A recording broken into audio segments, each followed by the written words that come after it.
What's going on YouTube? Earth Power here, bringing you another deck profile. Today we'll be going over Cosmic Darts version 2. I know we profiled that deck a while in the past, but we never actually used it because it was trash. It was just really badly built, and streamlined the deck down a lot, and we've got a new version for you. But before that, I've got a few quick announcements.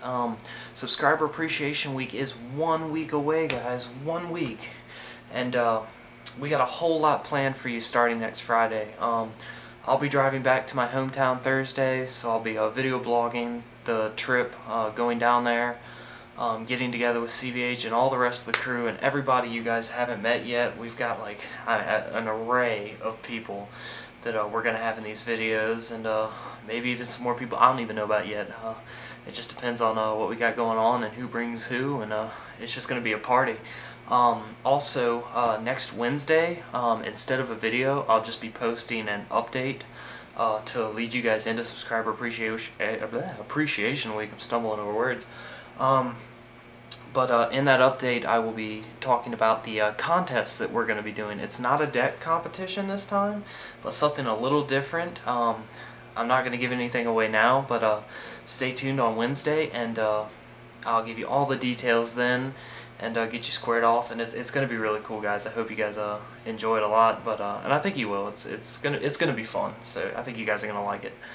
But yeah, Subscriber Appreciation Week in 1 week. Update on Wednesday. I'll probably have another match for you this Saturday, and yeah, let's jump right into this deck profile. Like I said, it was a Cosmic Darts version 2. This one's built off of working with this dumb camera.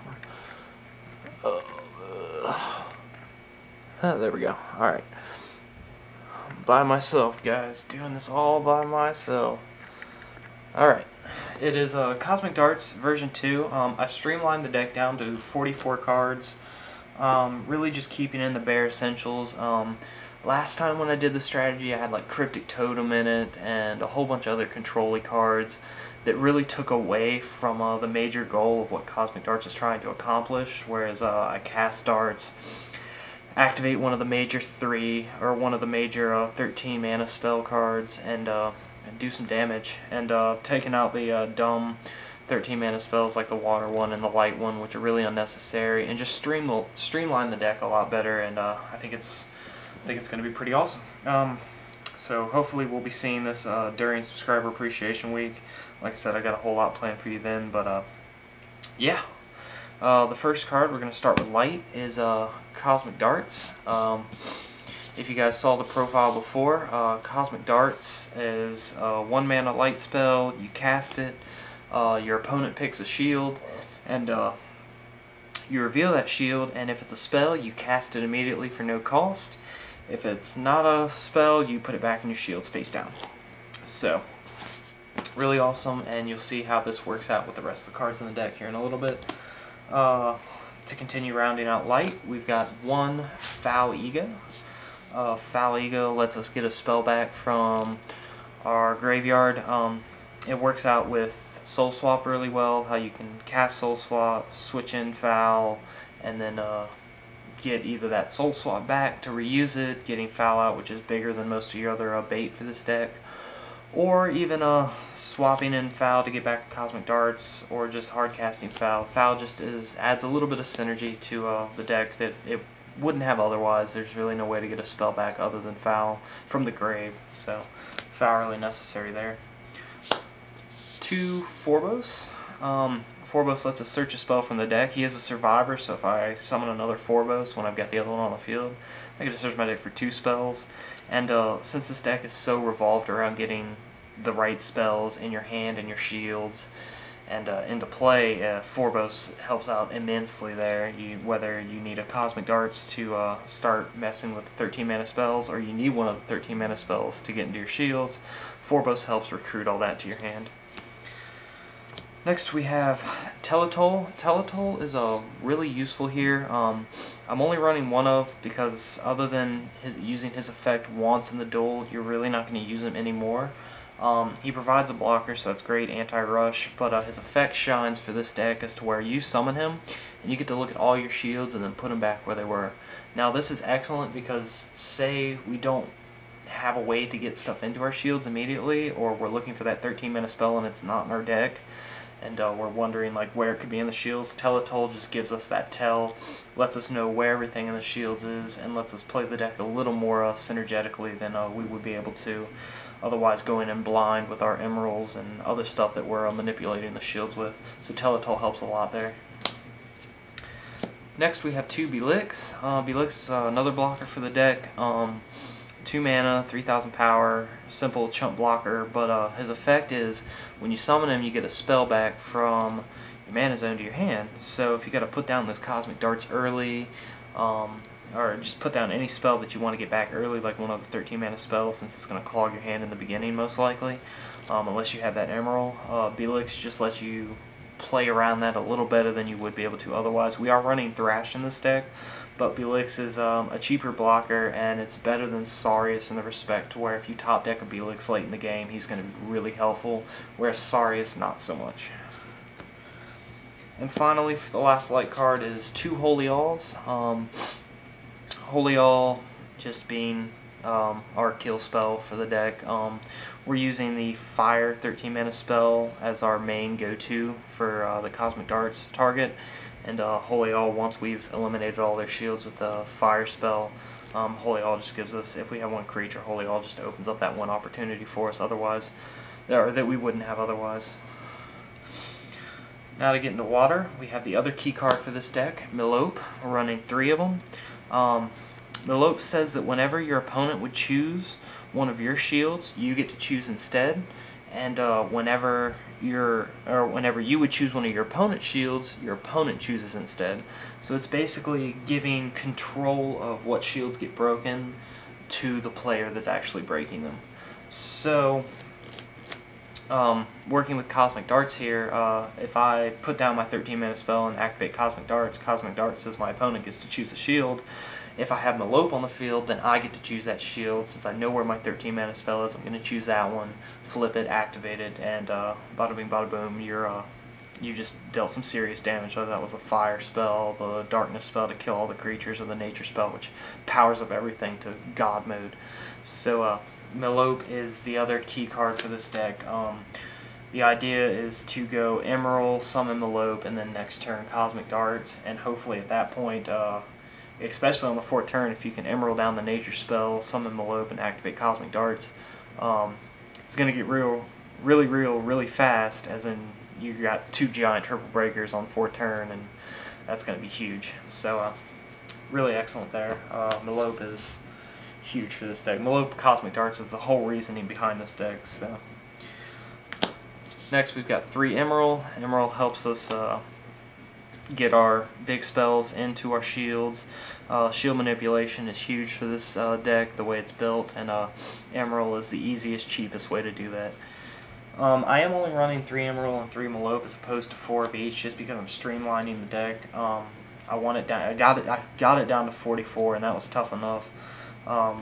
Because the deck's still got to play well against other decks. It's still got to be competitive. So I had to incorporate some field control, which you'll see here in a little bit, and just some other aspects to keep the deck competitive with everything. I can't just focus it on the strategy alone, because otherwise it's going to get beat by stuff if you don't draw well. So, and for synergy's sake, I'm only running 3 Emeral, 3 Meloope. I might be able to find room for the other 2 at some point, but 3 and 3 is working out, and as far as test hands go, we'll see how it goes in the videos, but yeah. Next for water, 2 Thrash Crawler. I know we're running 2 Belix, but Thrash Crawler is just to get anything. If we need to get that Forbos back, we need to get that Phal back, just anything that we would have set mana that we want to get back. Creature-based, Thrash Crawler helps out a ton there. And Belix's effect is only spells, so I mean, if you don't have any spells in your mana zone, then Belix's effect isn't going to work. So sometimes you can use that to your advantage, as you guys have seen in the Warlord Ausonius build. But Thrash Crawler lets us get back anything, whether it be the spell or a creature. Just opens up the options for us. Next in water, we have 3 Aqua Surfer. Surfers are anti-rush, anti-aggro tech, again with Emeral. Just since the deck focuses so much around shield manipulation, using Emeral to get down Surfers, or any shield trigger really, any trigger spells that do a lot of damage work really well in this kind of deck just because of what it does with Cosmic Darts and Meloope.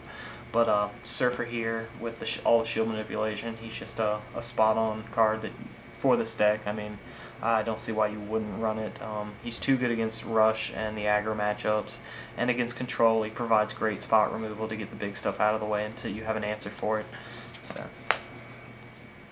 the rest of Water is dedicated to draw. We're running 3 Meloope and 3 Emeral, so Illusionary Merfolk here is kind of really good since we're focusing on getting Emeral and Meloope out and keeping them out. Illusionary Merfolk, since we're trying to protect them as much as possible and always have them out, drawing into a Merfolk can just be good. Meloope and Emeral cost 2 and 3 mana, so they're cheap to get out, so sometimes you can even summon an Emeral and then summon Merfolk on top of that instead of needing like a Creel or something, which I'm not running in this deck. So Merfolk just works out really well with all the synergy and everything that's going on, since our 2 major creature cards for this deck are both Cyralord. And to finish up Water, we've got the other standard draw cards. We're running 3 Hulcus, 3 Energy Stream, just your standard draw. Hulcus being the body. I'm considering going to 2 Stream and 4 Hulcus just because we've got the Merfolk too. But going to 4 Hulcus because the body here is probably a lot.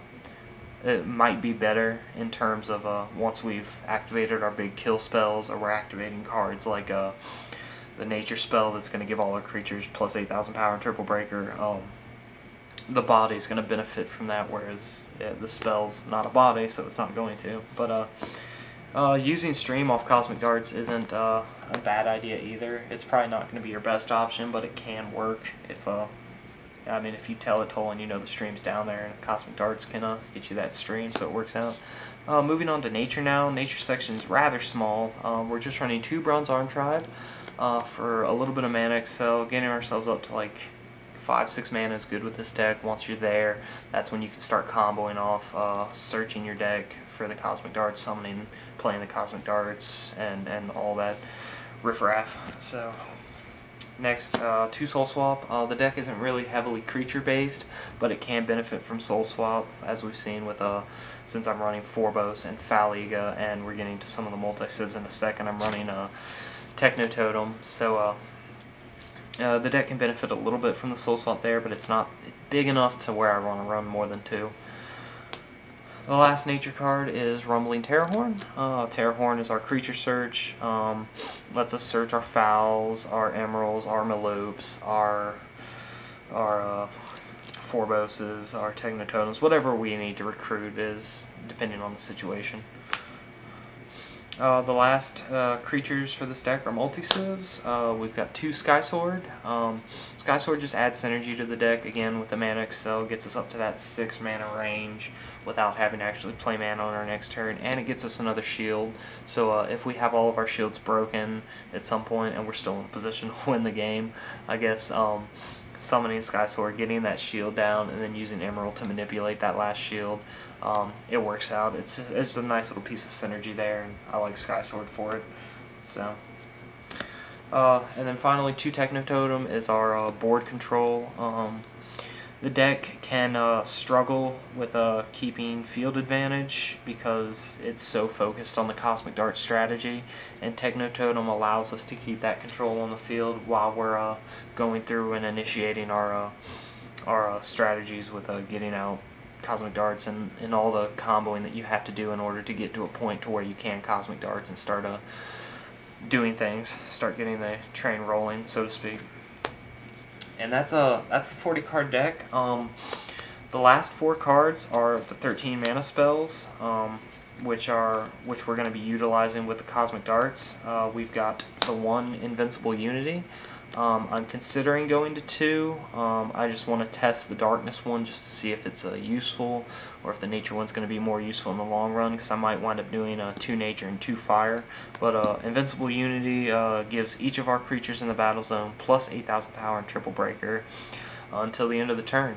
So it pretty much turns everything into a finisher, and should you have 3 or 4 creatures on the board, Invincible Unity's gonna, unless they have God and Trigger and God and Shields, then Invincible Unity's probably gonna give us the game if we have a couple of creatures.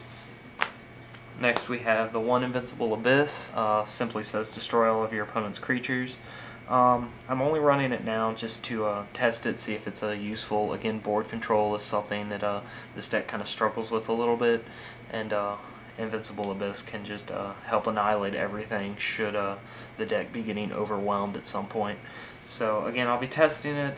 You'll see it in the Duel vids, and hopefully give your comments. I'm always open to suggestions if you guys have any. Just let me know what you think, and we'll see whether 2 Unities is better or 1 Unity, 1 Abyss. We'll just see how it tests. And the last one is 2 Invincible Cataclysm. I'm running 2 because this is our real finisher for the deck. If we can Cosmic Darts Cataclysm twice, then the opponent's going to be at 0 shields, and then at that point any attack that we can get through to them is going to win the game. So Cataclysm is our go-to for Cosmic Darts, and the card that we're going to want to get down into shields with Emeral, or have down in shields already and Cosmic Darts into.